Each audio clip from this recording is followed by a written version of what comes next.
Okay, so basic ingredients for a quote-unquote homemade chicken noodle soup.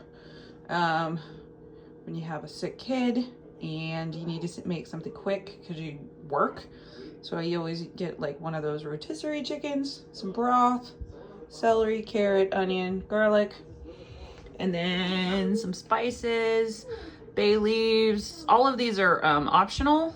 Definitely salt and pepper is not. I like a little lemon juice to add a little like brightness to it. The cayenne helps for a little bit of spice if you have somebody who can't taste very well because they're sick. But yeah, that's how I start. Okay, so if you use garlic, regular garlic is better, not pre-minced. So to cut it, if you don't know how to, chop off the top, then put the knife flat, smash it down, and then you can easily peel the outside of the garlic off instead of struggling with it. It's a quick time saver. I think using fresh garlic is better, but if you don't want to do it or don't feel confident in your ability to mince some garlic, go ahead and use the pre-minced, or you can leave it out. You don't have to use it, it's up to you. At this point, I have all of my ingredients chopped.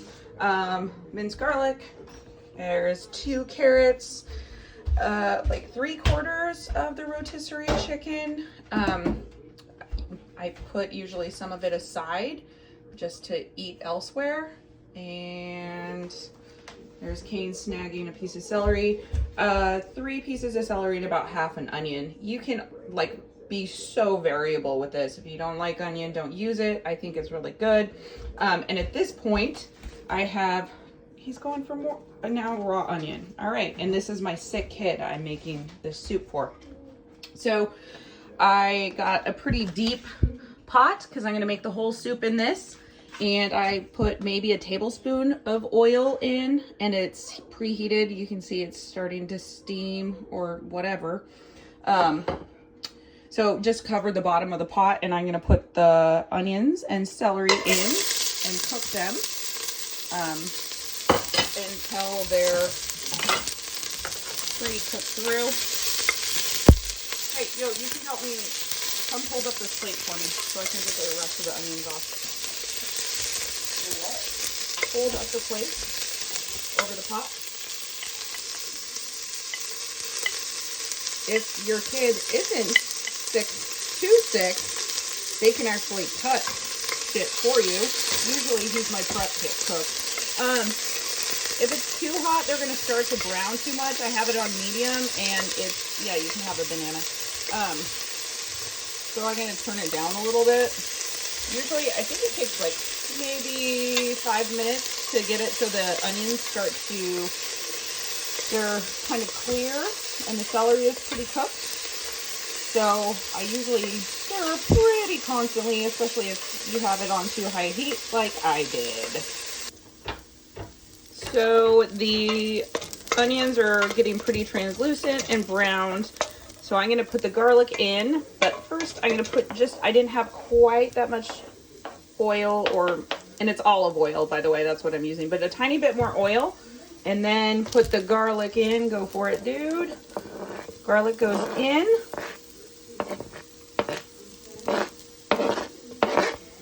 And usually I cook that for like 30 seconds, just so that I've heard on cooking videos until the flavors or the aroma starts to be released. Obviously, I am not a chef, and this is a tutorial for another middle-aged mom who's just learning how to cook. I'm actually not as good as you think, Nicole, but I can get by. So it's starting to smell pretty garlicky.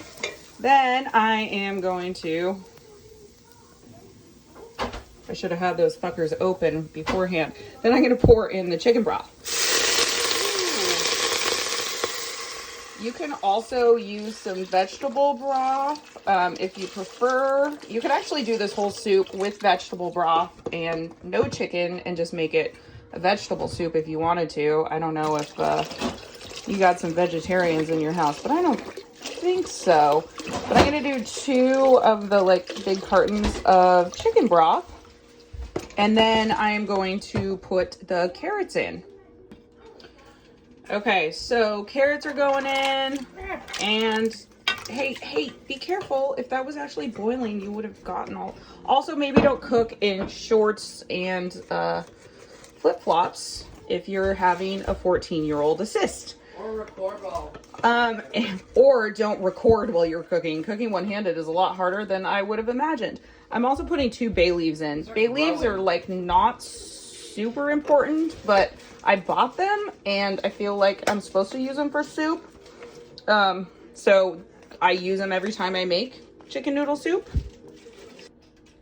Okay, so it's like between medium and medium-high heat. I'm gonna also add some oregano. I never really measure. Stop it.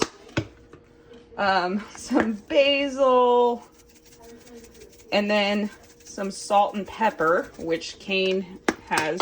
Nope, you can't do both at the same time, dude. Pepper, salt. Sorry, that's salt. Probably good.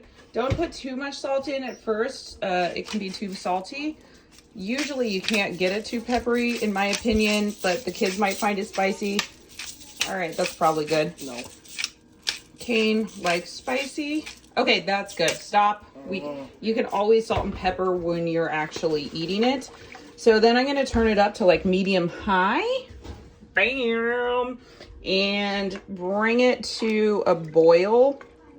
And then I'll turn it down and let it simmer for like 20 minutes. And then I'll add the chicken. And separately, I am going to cook the noodles. So I usually use egg noodles. Those are my favorite for this soup. You could also use rice or any other kind of noodles you want. You could also just not use noodles at all and just make it a chicken soup. The soup has started to boil, smelling pretty good. So I am gonna turn it down to like low and let it simmer for 20 minutes. About 10 minutes in, I am going to start the noodles. So I'll probably start boiling the water in 5 minutes. At this point, I have turned it down to warm because the carrots are basically cooked through, and that was part of the point of simmering it for 20 minutes or so. And my water has just started boiling. I'm gonna add those noodles. And then just like cook them to the directions. I don't actually do that much because we use them as a base. There's a reason why I didn't cook them in the actual soup. You could cook the noodles in the soup. You could have put the noodles in this pot and cooked them for like 10 minutes. But if you have leftovers, then sitting in the fridge or sitting in the fridge, the noodles are going to soak up all of the broth, and kind of the brothiness is the point when you have a sick kid. If you don't like it really brothy or you want a thick ass noodle, you could cook it that way and you would save one pot. But I like doing it this way and then just like storing the leftover noodles in Tupperware, and when I reheat the soup, I put them, I'll just like throw the cold noodles at the bottom of the bowl and pour the soup over it, and it's fine. Noodles are about halfway done. I'm gonna throw the chicken in to the soup. Just to warm it up. I'm gonna turn it up to medium. Just so that the chicken warms up. And once the noodles are done, then you put the noodles in the bowl and pour the soup over it, and you're good to go. Noodles are good to go. I totally forgot about the lemon juice. So not quite done, just a tiny splash of lemon juice. And then I like to put quite a bit of, well, I don't know if it's quite a bit, but some cayenne in there. The spiciness, I think, burns, you know, stuff out of your sinuses. I could be wrong. The other thing I like to put in is some chili flakes. These were delivered with a pizza. You don't have to put any of the spicy stuff in. I luckily have a kid that also likes spicy stuff, but if your kids are not down, leave it alone. Also, some parsley, and this is dried. I don't know why I always put parsley on everything, but I basically finish everything with parsley. Okay, soup's done. Noodles in the bowl. Don't pour soup on me. And then soup is scooped in on top of the noodles, and as Kane says, just put it on the, scoop it in over top. I know, it's turned off. I got a lot of chunks in there, and then I'm gonna add extra broth for this one, because kind of the point of chicken noodle soup is the broth. And then you stir it up and the noodles get in there, and he is running away with it.